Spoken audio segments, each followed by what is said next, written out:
It was supposed to be a routine stop, a quick break on a quiet evening drive. But for Jennifer Kim, that moment would mark the beginning of a mystery that would shake her family, her community, and the entire nation.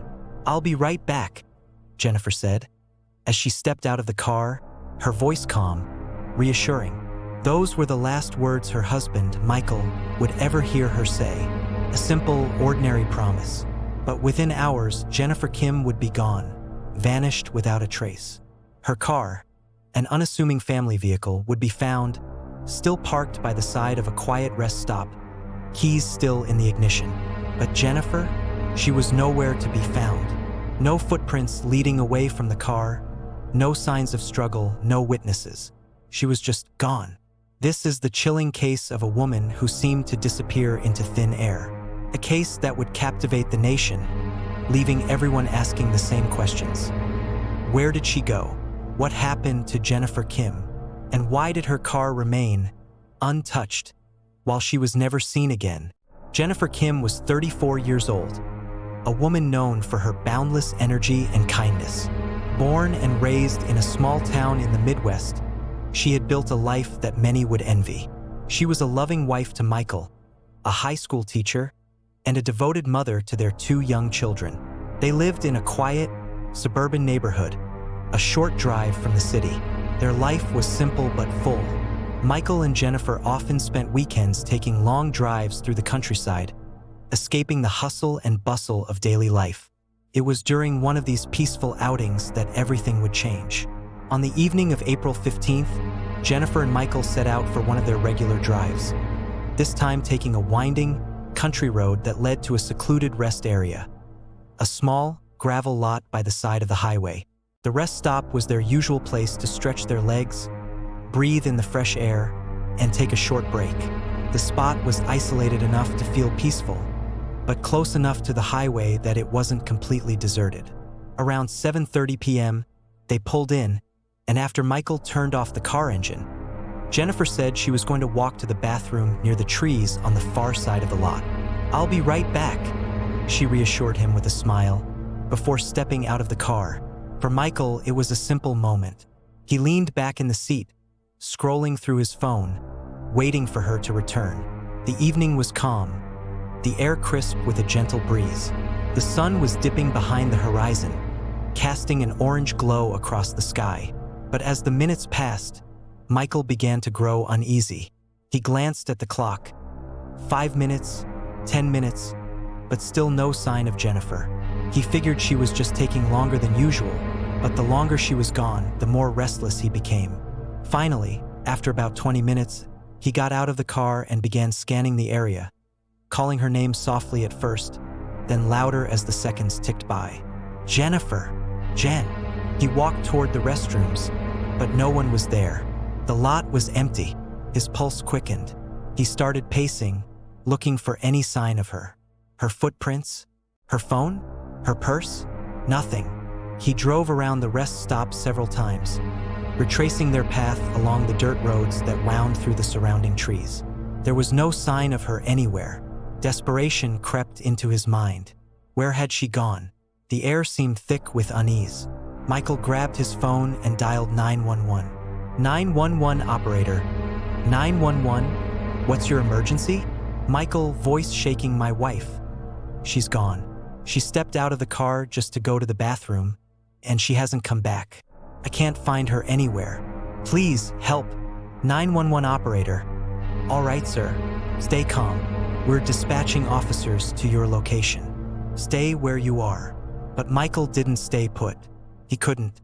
His mind raced, wondering if something had happened to her, if she'd been taken, if something had gone wrong.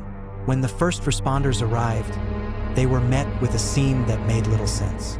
Jennifer's car was exactly where Michael had left it, still parked in the same spot, facing the highway. The engine was off, the windows rolled up. On the passenger seat, her purse sat undisturbed. There was no sign of forced entry. Nothing looked out of place. But where was Jennifer? Officers began searching the area, starting with the small restroom on the far side of the lot. Nothing. No one. Then, they expanded the search, scouring the wooded area behind the rest stop. walking the trails, using flashlights to peer into every shadow. The K-9 unit was called in, but the dogs couldn't pick up Jennifer's scent beyond the rest stop. There were no signs of struggle, no bloody footprints, no clues pointing in any direction. The rest stop was empty now. No one had seen or heard anything. The other cars that had been parked in the lot earlier were gone, leaving behind only the silent echo of the mystery. Jennifer had vanished. Her family and friends were left in shock. Jennifer had no enemies. She wasn't the type to run off. She wasn't having an affair. No one could fathom what could have led to her sudden disappearance. Detectives turned their attention to the most logical suspect, Michael. Was there something he wasn't telling them? Had something happened between the two of them that no one knew about? Michael was devastated. His mind was consumed with worry and grief. He insisted, again and again, that he had no idea where Jennifer had gone, that nothing seemed unusual about their evening before she stepped out of the car. As investigators pieced together the events leading up to Jennifer's disappearance, they started with the basics. They spoke to everyone close to her, her family, her friends, her colleagues. No one could provide any insight into what might have happened. Jennifer had been happy. There were no signs of depression, no financial troubles, no recent fights. She had no reason to disappear. They looked into her social media activity, her email history, and even the financial records. Everything appeared normal. No threats, no odd messages, no cryptic posts. But then, a lead came from an unexpected source. A witness, a truck driver passing through the highway at around the same time Jennifer vanished, reported seeing something strange. They recalled seeing a dark-colored sedan parked by the side of the road, just before the rest stop. But the most disturbing part? The witness mentioned seeing a figure near the trees, a person who seemed to be standing still, watching the area. The figure disappeared just moments before the truck driver drove past. The witness couldn't be sure if it was Jennifer, but the timing seemed too coincidental to ignore. Could this be the key to solving the case? Was someone lurking in the shadows that night? And if so, who? The more the investigation unfolds, the darker it becomes. With each new lead, the questions only multiply. Was this a random act of violence, or was it something far more calculated? Jennifer Kim's disappearance has left her family shattered, her community on edge, and the public captivated. It serves as a haunting reminder that in the quietest moments, the most unexpected tragedies can unfold. Her car was found, but she was never found, and the search for the truth is just beginning. Days passed, weeks, the seasons began to change, and yet Jennifer Kim remained missing. The rest stop, once a peaceful location, had become a dark reminder of the tragedy that unfolded there. The town, a quiet and friendly place known for its close-knit community, had been turned upside down. Posters of Jennifer's smiling face were pinned to lampposts, on store windows, and even at the local grocery store. Her family clung to hope, but they were also plagued with uncertainty, haunted by the nagging question: was she still out there? Was she alive? Michael Kim had become a shell of the man he once was. Days of searching, of desperate calls to the authorities, had left him drained. He had tried to maintain a sense of normalcy for their children, but it was difficult. The silence in their home was deafening. But what struck Michael the most, what tore him apart, was that nagging feeling in his gut that something wasn't right, something he wasn't being told. He began to question every aspect of the investigation, every lead that had turned out to be a dead end. Could there be something more sinister happening? The local police had turned their focus to Jennifer's possible abduction. No clear signs pointed to a specific perpetrator, and so the case grew colder with every passing day. Still, Michael couldn't shake the feeling that someone somewhere knew more. He couldn't just wait anymore. He decided to take matters into his own hands. While Michael embarked on his own search, the official investigation, led by Detective Carla Hayes, continued. She was a seasoned officer, sharp as a tack, known for her determination in bringing justice to those who couldn't speak for themselves. But even she found herself frustrated. It felt as if they were chasing shadows, grasping at air. Detective Hayes, along with her team, reviewed the case from every angle. They pored over Jennifer's phone records, trying to find any communication she might have had before disappearing. But nothing seemed out of the ordinary. Her last call was to Michael, the one where she told him she'd be right back. Her social media had been quiet, a typical post about her children and weekend trips. As Hayes dug deeper, a pattern emerged, one that sent a chill down her spine. Jennifer's workplace, a marketing agency based in the city, had recently downsized. Jennifer had been let go about a month before her disappearance, a fact that seemed to weigh heavily on her during her final days. A few of her friends had mentioned that Jennifer had seemed distant, anxious even. Was this the stress that had caused her to leave, to vanish without a trace? But what if this wasn't about stress? What if Jennifer had known something? What if she had uncovered a secret that was worth hiding? Hayes kept digging. One fateful night, as Detective Hayes reviewed CCTV footage from the area near the rest stop, something caught her attention.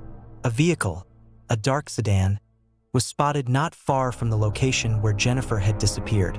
It had been parked for several hours, just outside the surveillance range of the rest stop's cameras. It wasn't a vehicle that belonged to anyone from the town, and it wasn't a car typically seen in the area. This car had been spotted in multiple locations across town in the weeks leading up to Jennifer's disappearance. The vehicle was registered to a man named Darren Walters, a man with a criminal record dating back over a decade, someone with ties to the city's underbelly. Darren Walters wasn't a stranger to violence. Hayes took the lead, tracking Darren's movements through old records, interviewing former associates, and combing through his criminal past. What she uncovered was far worse than she could have imagined. Darren Walters had once been part of a gang involved in human trafficking, a dark underworld that Hayes had tried to expose in the past. Walters had been arrested years ago, but the truth of his involvement in other crimes had been buried by his powerful connections. He'd disappeared from the system, reappearing only when it suited him. Hayes had no doubt that Darren was connected to Jennifer's case, but the question remained, what had he done to her? As Hayes gathered more evidence, Michael reached out to an old friend, Gregory Lopez, a journalist who had once worked with the local news. Michael believed that there was something they weren't seeing, something that had been deliberately hidden. Together, Michael and Gregory discovered a connection between Darren Walters and Jennifer's former employer, a connection that painted a chilling picture. Jennifer had, in fact, discovered something.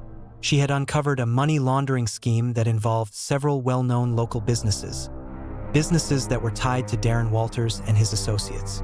It wasn't just a story about corporate greed. It was about lives being destroyed for profit. Jennifer had been too close to the truth, and now the truth was coming for her. Determined to find the truth, Michael and Gregory went to confront Darren Walters. They had no idea what kind of danger they were walking into, but they knew they couldn't back down now. They had to know what happened to Jennifer. The confrontation took place in an abandoned warehouse on the edge of town. Darren, sensing their arrival, was waiting. The air was thick with tension, the silence broken only by the soft hum of fluorescent lights above them. The menacing figure of Darren Walters stood at the far end of the room, a smirk plastered on his face. Darren mocking, "So, you think you've got it all figured out, don't you? You really think you can just waltz in here and bring me down? You have no idea what you're up against." Michael's heart raced. He had come this far, but he wasn't sure he could go any further. Still, his anger burned brighter than his fear. Michael, gritting his teeth, "Where is she, Darren? Where is Jennifer? What did you do to her?" Darren's smile faded. For a moment, the room seemed to shrink, and the tension grew unbearable. But then, Darren stepped forward, his voice cold. "Darren, you're too late, Michael. She had to go. She knew too much. You'll never find her." Before Darren could react, Detective Hayes and a SWAT team burst into the room. The operation had been in motion for weeks, and now, with enough evidence in hand, they were able to bring him down. As Darren Walters was arrested, his smug demeanor evaporated, replaced with a look of pure fear. He knew that his time was up. The community, once gripped by uncertainty, could finally begin to heal. The truth about the money laundering operation, about the lives ruined by greed and corruption, came to light. But the question remained, what had happened to Jennifer Kim? In the end, Jennifer's body was found, hidden away in a remote area, buried deep in the woods, far from the rest stop where she had vanished. She had been taken, kept hidden, and silenced by those who feared her truth. The justice system worked tirelessly to ensure that Darren Walters, along with his co-conspirators, would face the consequences of their actions. But even in the face of such darkness, Michael found a sense of peace in knowing that Jennifer's legacy would live on. Her courage in uncovering the truth, her determination to right the wrongs she saw, was not in vain. As the years passed, the town moved forward, forever changed by the events that had unfolded. The lesson learned was one of resilience. The power of truth, kindness, and justice had prevailed over cruelty, ignorance, and violence. Jennifer Kim's life and her death served as a reminder that in the darkest times, there are still those who will rise above the shadows, those who will fight for what is right, even when the odds are stacked against them. Her story is a testament to the strength of family, to the heroism of those who seek justice, and to the unbreakable bond between a mother and a community that refuses to forget. In the end, Jennifer Kim was not just a victim. She was a hero. Her courage saved countless others from the same fate, and in the face of tragedy, her family found strength. The search for truth, no matter how painful, is always worth the fight. Even in the midst of great suffering, there is a choice to stand up, to fight for what is right, to demand justice. The truth, no matter how dark, will always come to light. And in the end, it is kindness, justice, and truth that will prevail over cruelty, ignorance, and hate.